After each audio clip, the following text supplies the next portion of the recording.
Starship यही बनी है दुनिया की सबसे बड़ी बिल्डिंग्स में से एक के अंदर। उन्हें इतनी बड़ी बिल्डिंग की क्या जरूरत? एक साइड से रॉ मटेरियल्स अंदर आते हैं और दूसरी साइड से रॉकेट शिप्स बाहर निकलते हैं। मतलब वैसे? हाँ, मतलब यहाँ हर तरफ रॉकेट शिप के पार्ट्स पड़े हैं। और अब स्टारशिप के वाइस प्रेसिडेंट हमें दिखाने वाले हैं कि यहाँ डेवलप हो रही टेक्नोलॉजी ह्यूमैनिटी के फ्यूचर को कैसे डिफाइन करेगी। ये स्टारशिप के अंदर का हिस्सा है। कुछ ही सालों में हम लोगों को चांद पर भेजेंगे और उसके थोड़े टाइम बाद मार्स हम पर। मार्स के टिकट्स खरीद सकते हैं? हाँ, बाद में बात करते हैं। चलेगा। और आप एक टाइम पर हजारों स्टारशिप्स भेजना चाहते हैं? हजारों स्टारशिप। और हर स्टारशिप में 100 लोग आ सकते हैं? हाँ। Oh my gosh bro, future तो क्रेजी है। मैं बहुत एक्साइटेड हूँ। जब मुझे ह्यूमैनिटी की अब तक की सबसे कूल चीज दिखाई जा रही थी, तब मैं कुछ मुश्किल सवाल पूछना चाह रहा था। क्या स्टारशिप ने कभी स्पेस में कोई अनआइडेंटिफाइड ऑब्जेक्ट एनकाउंटर किया है? अब तक तो नहीं, इतना ही हम बता सकते हैं। अगर मैं यही ऑफ कैमरा पूछूं तो क्या जवाब अलग होगा? नहीं। एनीवेज, आगे बढ़ते हैं। ये क्रेजी है कि यहाँ सब कितने नॉर्मल है। मतलब यहाँ सब मेहनत कर रहे हैं, पर शायद इन्हें इस तरह रोज रॉकेट्स पर काम करना नॉर्मल लगता है। ये क्रेजी है। जानते हो ना, तुम लोग रॉकेट शिप पर काम कर रहे हो। क्या ये क्रेजी नहीं है? अगर उन्हें पता नहीं होता तो मैं घबरा जाता। और ये दोनों जो रॉकेट्स बना रहे हैं वो फुली रीयूजेबल स्टारशिप्स हैं। और जब ये अर्थ के एटमॉस्फेयर में वापस एंटर करते हैं तो लावा से भी ज्यादा गर्म टेम्परेचर्स झेलते हैं। इसीलिए स्पेसएक्स टीम ने एक custom heat shield system engineer हम किया है। हीट शील्ड टाइल्स की बात कर रहे थे और ये रही उसकी एक टाइल जिसे तुम पकड़ सकते हो। हाँ। क्या लगता है?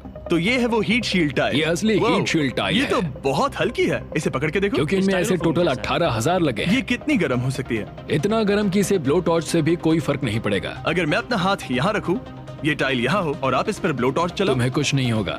सच में आपको इतना भरोसा है? हाँ, मुझे इतना भरोसा चलो है। टेस्ट करते हैं। कोई ब्लो टॉर्च दो। मेरे कॉन्ट्रैक्ट में ये तो नहीं था। उसकी जरूरत ही नहीं। ओ, ब्लो टॉर्च भी स्टारशिप जैसा ही है। ये कंपनी कितनी कमिटेड है, मुझे अच्छा लगा। ताकि आप जान सको कि ये असली है। ये देखो। काल, तुम्हें चाहिए? हाँ, क्यों नहीं। मैं इसे पकड़ता हूँ। रुको रुको, ओ, मेरे हाथ को मत जला। हाँ बिल्कुल। वाओ, देखो ये ऑरेंज होने लगा है। ये 2000 डिग्री से भी ज्यादा है और मुझे कुछ महसूस नहीं हो रहा। साइंस तो कूल है। अगर अब मैं इसे टच करूं तो क्या होगा? ये तुम्हें शायद जलाएगा नहीं, पर मत छूना। ये सोच रहे होंगे कितना बेवकूफ है।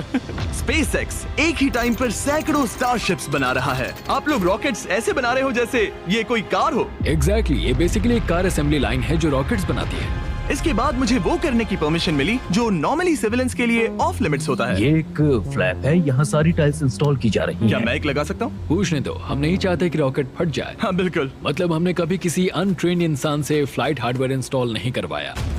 तो हमारे पास यहाँ एक हीट शील्ड टाइल है। ओह, इसे यहाँ ओके। लगाते हैं, फिर एजेस को फोल्ड करके टाइल को फिट करते हैं और हम ओके। तुम्हें ये करने दे रहे हैं। ओ सच में? पर तुम ये सिर्फ एक बार कर सकते हो, इसे दोबारा ओह। नहीं किया जा सकता।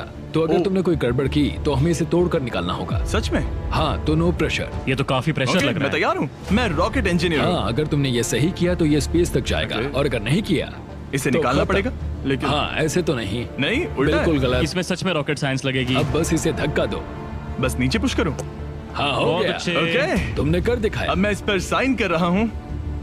MB mister beast. अगर किसी वजह से इस टाइल से ये रॉकेट डिस्ट्रॉय हुआ तो यहाँ जो भी हो रहा है वो सब AI है। ये असली नहीं है। आप प्रूव नहीं कर सकते ये रियल है। पर मैं गवाह हूँ। तुम भी तो AI हो। अगर ये रॉकेट डिस्ट्रॉय हुआ तो ये $100 करोड़ की रॉकेट फैक्ट्री है तो बहुत बड़ी, पर फिर भी स्टारशिप बनाने के फाइनल स्टेप के लिए ये काफी नहीं है। ये है स्टारशिप का एक्चुअल साइज। जब इसे पूरी तरह असेंबल किया जाता है, वो सब कुछ जोड़कर जो हमने अभी देखा, इसके साइज का अंदाजा कैमरा पर उतना अच्छा नहीं दिखेगा। ये बहुत ही बड़ा है। ऐसा भी हो सकता है कि एक दिन आप इसमें बैठकर किसी दूसरे प्लेनेट पर जा रहे हो। क्रेजी। और स्टारबेस टूर के एंड में उन्होंने हमें बाकी सारे स्टारशिप्स दिखाए जो स्टारबेस कैंपस के आसपास स्पेस जाने के लिए तैयार खड़े हैं। सोशल मीडिया और न्यूज वाले फ्यूचर को बहुत नेगेटिव और डरावना दिखा सकते हैं, पर सच कहूँ तो इस वीडियो में मैंने जो देखा उससे मुझे उम्मीद मिली। डिसेबिलिटीज वाले लोगों को जिंदगी जीने का एक नया मौका देने वाले इंसेन बायोटेक से लेकर हवा में उड़ने वाली कार्स जो हमारे ट्रैवल करने के तरीके को बदल रही है, और DNA टेक्नोलॉजी तक जो एनिमल्स को सफरिंग और एक्सटिंक्शन दोनों से ही बचा रही हैं। दूसरे प्लैनेट्स पर कैसे जाते हैं ये सीखना और वहां तक पहुंचने के तरीके ढूंढना, इंसानों को पृथ्वी से आगे उन दुनियाओं तक ले जाना जहां पहले पहुंचना नामुमकिन था। और अगर आप मुझसे पूछो तो ये फ्यूचर काफी एक्साइटिंग है।